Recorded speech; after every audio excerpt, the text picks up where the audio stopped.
ഓം തപോവൻ ശ്രീ സത്സായി സച്ചരിതം അധ്യായം 9. ഞാനിവിടെ ഉള്ളപ്പോൾ ഭയം എന്തിന്? ശ്രീ കസ്തൂരി പ്രശാന്തി നിലയത്തിൽ സ്ഥിരം താമസക്കാരനായിരുന്ന കാലം. സ്ഥിര താമസക്കാരുടെ ഗൃഹങ്ങളിൽ സ്വാമി പോവുക പതിവായിരുന്നു. അന്നൊക്കെ താമസക്കാരാണെങ്കിൽ നന്നേ കുറവും. അങ്ങനെ ആ താമസക്കാർ മിക്കവാറും ഭഗവാന്റെ ആനന്ദകരമായ സാമീപ്യം പങ്കിട്ടിരുന്നു.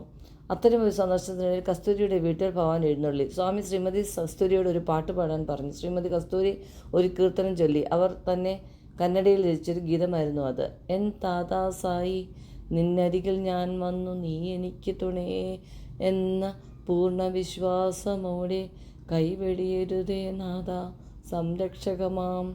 അവർ പാടിക്കഴിഞ്ഞപ്പോൾ സ്വാമി മറുപടി അരുളി. സ്വയം അപ്പോൾ രചിച്ച തമിഴ് ഗീതത്തിലൂടെ ശ്രീമതി കസ്തൂരിയുടെ മാതൃഭാഷയും തമിഴ്. എന്തിനു ഭയം? നീ ചോദിക്കും മുന്നേ സായിബാബയുടെ കൃപ ചുരിയും. നീ അർത്ഥിക്കും മുന്നേ രക്ഷണത്തിനായി സായി ഓടിയണയും.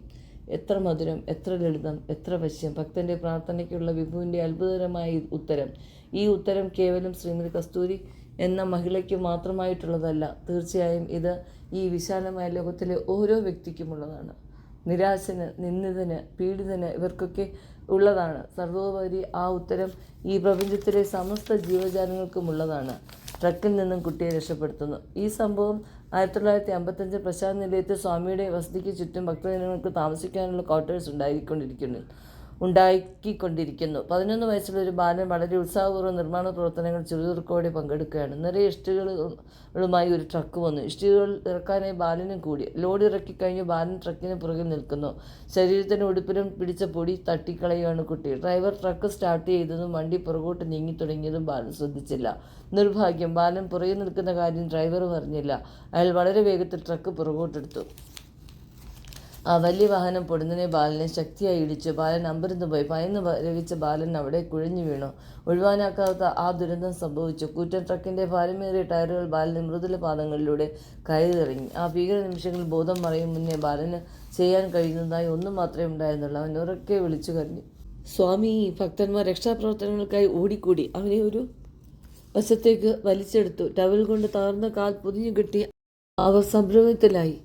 ഇനി എന്തു ചെയ്യേണ്ടു എന്നറിയാതെ പകച്ചു. ശിരസ് ഉയർത്തി സ്വാമിയുടെ വസതിയിലേക്ക് നോക്കാൻ മാത്രമേ അവർക്ക് കഴിഞ്ഞുള്ളൂ. അവരെ അത്ഭുതപ്പെടുത്തിക്കൊണ്ട് അതാ അവിടെ ജഗദീശ്വരൻ വിശ്വസംരക്ഷകൻ അവിടുന്ന് ആ ദിശയിലേക്ക് തന്നെ ഉറ്റുനോക്കുകയാണ്. ഞാൻ വാ തുറക്കും മുൻ കരുണാമയൻ അരുളി, കുട്ടിയെ വേഗം സ്വാമിയുടെ വസതിയുടെ സമീപമുള്ള ആശുപത്രിയിൽ കൊണ്ടുപോകും. അവർ അനുസരിച്ചു. അതിനുശേഷം ബാലൻ്റെ സഹോദരൻ സ്വാമിയുടെ അരികിലേക്ക് ഓടി വന്നു. അവൻ ഉറക്കെ പറഞ്ഞു കരയുന്നുണ്ട്. സ്വാമി, എൻ്റെ അനിയൻ്റെ കാല് പോയി സ്വാമി. സ്വാമി ആശ്വാസം പറഞ്ഞു. ഭയക്കേണ്ട, അവൻ്റെ കാലിനൊന്നും സംഭവിക്കില്ല. ഇങ്ങനെ മധുരമായി ഉരുളിക്കൊണ്ട് അവിടുന്ന് തൻ്റെ ഉടുപ്പിൻ്റെ കൈ പുറകോട്ട് വലിച്ചു. കൈത്തലത്തിൽ ട്രക്കിൻ്റെ കൂറ്റൻ ടയർ കയറി ഇറങ്ങിയ പാട്. പ്രക്ഷുബ്ധമായ മനസ്സോടെ നിൽക്കുന്ന ചെറുപകരനോട് സ്വാമി അരുളി. ട്രക്കിൻ്റെ ടയർ കുട്ടിയുടെ കാലിൽ കയറി ഇറങ്ങിയപ്പോൾ കാലിനും ടയറിനുമിടയിൽ സ്വാമി കൈത്തലം പിടിച്ചു. അതിനാൽ ട്രക്കിൻ്റെ ഭാരം കുട്ടിക്ക് കഠിനമായി താങ്ങേണ്ടി വന്നില്ല. പരിശോധനയിൽ എല്ലുകൾക്ക് ക്ഷതമേറ്റിട്ടില്ലെന്ന് അറിഞ്ഞപ്പോൾ ഡോക്ടർമാർ വിസ്മയിച്ചു. ആശ്വാസം കൊണ്ടു. സ്വാമിയുടെ ദിവ്യസങ്കല്പം, അനന്തമായ കാരുണ്യവയാൽ ബാലന് പെട്ടെന്ന് സുഖം പ്രാപിച്ചു. ഈശ്വരൻ ഭർത്താവിനേക്കാൾ സമീപത്ത്. കുമാർ ശ്രീ സത്യസായി കോളേജിലെ വിദ്യാർത്ഥി. സ്വാമിയുടെ വസതിക്ക് സമീപം ഈസ്റ്റേൺ ബ്ലോക്കിൽ താഴത്തെ നിലയിൽ കുമാറിൻ്റെ മാതാപിതാക്കൾക്ക് സ്വാമി താമസ സൗകര്യം അനുവദിച്ചു. ഒരു സായാഹ്നം സന്ധ്യാഭജന വേളയിൽ കുമാർ ഒരു ഭജനം പാടി. സായി പിതാ ഓർ മാതാ സായി. അച്ഛനും അമ്മയും സായി തന്നെ. സ്വാമി സിംഹാസനത്തിൽ പാട്ടിനൊപ്പം തലയാട്ടുന്നു. സിംഹാസനത്തിൽ തൊട്ടരികിൽ ഗായകൻ. ഭഗവാന്റെ മിഴികളിൽ ദയയും കാരുണ്യവും. ആദ്യത്തെ വരികൾ പാടി തീർന്നില്ല. അതിനു മുന്നേ സ്വാമി തിടുക്കത്തിൽ എഴുന്നേറ്റു. പുറത്തേക്ക് വേഗം ഇറങ്ങി. ബാലൻ കരുതിയ എൻ്റെ പാട്ട് സ്വാമിക്ക് ഒരു പക്ഷേ തൃപ്തികരമായിട്ടുണ്ടാവില്ല.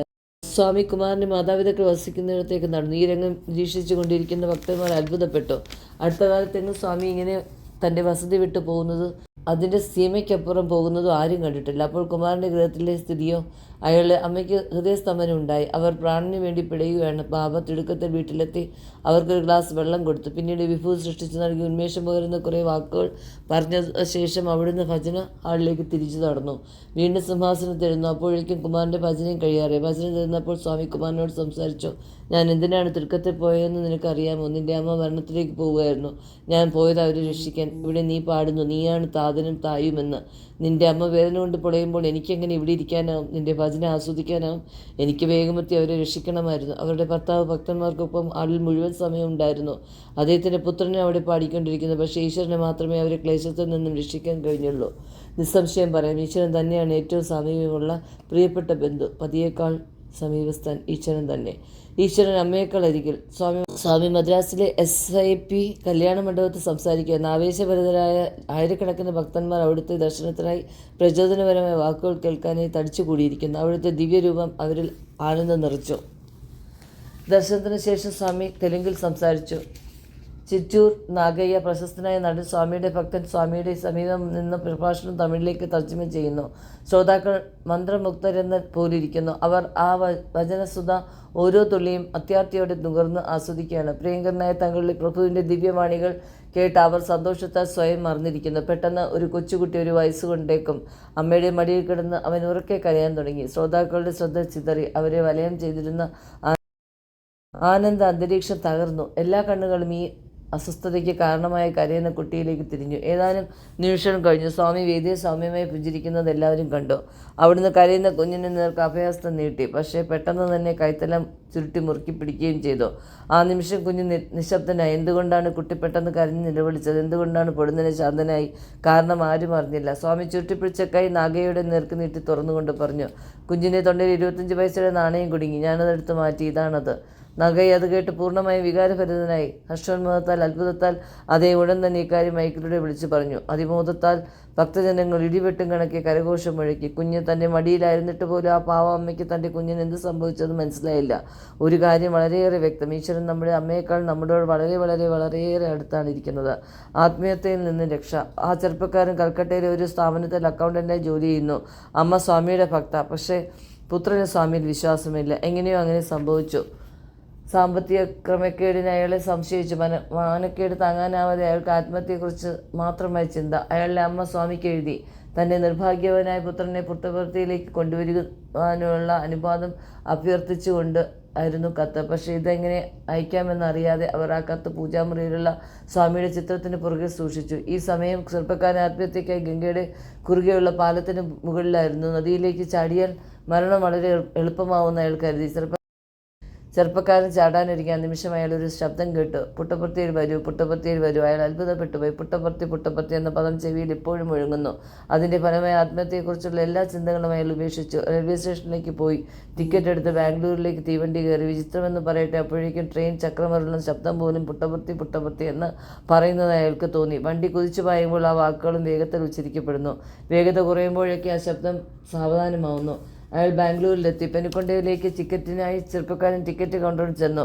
പെരുക്കൊണ്ടയിലേക്കുള്ള ടിക്കറ്റ് ചോദിച്ചാൽ അത് മിക്കവാറും സ്വാമിയുടെ ദർശനത്തിനായി പോകുന്നവരാണെന്ന് കൗണ്ടറിലിരിക്കുന്ന ആൾക്ക് അറിയാമായിരുന്നു. അതുകൊണ്ട് അയാൾ തിരക്കി, നിങ്ങൾ സായിബാബയെ ദർശിക്കാൻ പോവുകയാണ്. ചെറുപ്പക്കാരൻ അത് സ്ഥിരീകരിച്ചപ്പോൾ അദ്ദേഹം അറിയിച്ചു, സ്വാമി ഇപ്പോൾ വൈറ്റ് ഫീൽഡിലാണുള്ളത്.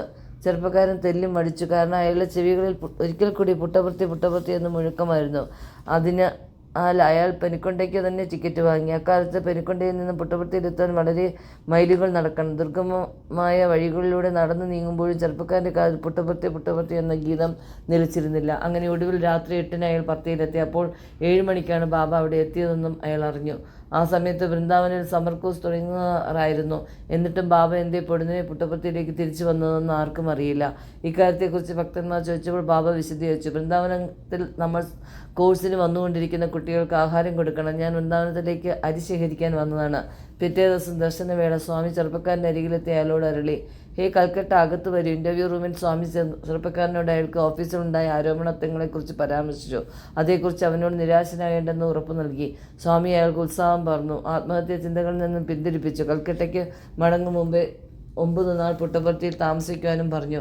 യഥാസമയം ചെറുപ്പക്കാരൻ ജോലിയിൽ തിരികെ പ്രവേശിച്ചു. അങ്ങനെ അമ്മയുടെ പ്രാർത്ഥനയുടെ ഫലമായി മകനെ സ്വാമി സംരക്ഷിച്ചു. ആ കത്ത് ചെറുപ്പക്കാരൻ്റെ അമ്മ പോസ്റ്റ് ചെയ്തിട്ട് പോലുമില്ല.